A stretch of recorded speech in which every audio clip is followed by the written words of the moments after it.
Hello guys, আসসালামু আলাইকুম। Welcome to my new video. তো আপনাদের মাঝে চলে আসলাম অনেকদিন পর। আমি মজিবুর রহমান আবির। আশা করি আপনারা ভালো আছেন। ওরে টান রে, বাইকটা রাইড করে আমার তো এত ভালো লাগে, অনেক ভালো লাগতেছে। তো সবাই কেমন আছে? অনেকদিন ধরে কথা হয় না, সবার সাথে দেখা হয় না। আজকে অনেকদিন পর বাইক নিয়ে বের হলাম, ছোট্ট একটা রাইড দিলাম। তো বন্ধুরা, আশা করি সবাই ভালো আছেন। তো আপনাদের মাঝে আমি মজিবুর রহমান আবির ফিরে এসেছি আবার। আমাদের বাইক পাগল ছেলেদের আসলে কিন্তু একটু সমস্যা আছে। দেখা গেছে একটু ফাঁক পাইলে সকালে সন্ধ্যায় বাইক নিয়ে বের হতে মন চায়। তো কাজের ফাঁকে একটু সময় পাইলাম, এই জন্য বের হলাম আজকে। তো বুঝতে পারতেছি না কি টপিক নিয়ে কথা বলবো, কি নিয়ে কথা বলবো। তো আজকে রাস্তা নিয়ে কথা বলা যাক। তো রাস্তার অনেক কিছুই আজকে অনেক সুন্দর লাগতেছে আমার কাছে। তো আমরা সবাই জানি যারা বাইক চালাতে পছন্দ করে তাদের কিন্তু একটা নেশা আছে বাইকের প্রতি। তো আজকে কথা হবে শুধু বাইক আর রাস্তা নিয়ে।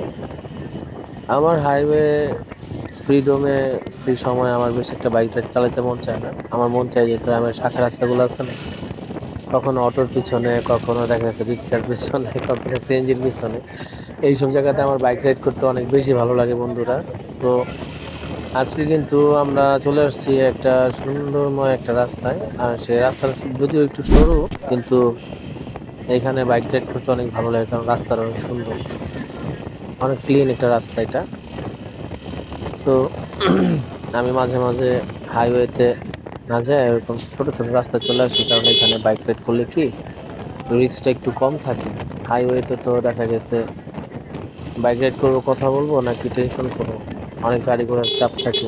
তো এখানে জায়গাটা একটু খোলামেলা আছে আর গাড়ি ঘোড়া একটু কম থাকে, এই জন্য বাইক রাইড করে এখানে দেখা গেছে আপনার রিস্ক মনে করি না, আর কথা টথা বলা যায়। আজকে দেখি কত উঠে টপ স্পিড, মূলত এখন 60-70 চালাইতেছি।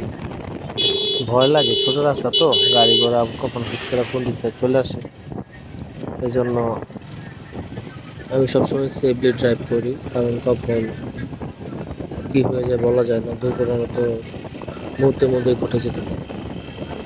আর সেফলি ড্রাইভ করলে আমি সেফ থাকবো, আর আমার শখের গাড়িটিও সেফ থাকবে, আর টেনশন মুক্ত থাকবে আমার পরিবারের সবাই, আমার বন্ধুরা। তো বলতে বলতে অনেক সময় হয়ে গেল। তো আজকের মতো এতটুকুই বিদায় নিচ্ছি। আমি মহাজন রহমান আবির। আবার দেখা হবে সুন্দর কোনো দিনে, সুন্দর কোনো জায়গায়। তো নেক্সট ভিডিও আসার আগ পর্যন্ত ভালো থাকবেন, সুস্থ থাকবেন, সবার সুস্থতা কামনা করে আবারও বিদায় নিচ্ছি। আল্লাহ হাফিজ, আসসালামু আলাইকুম।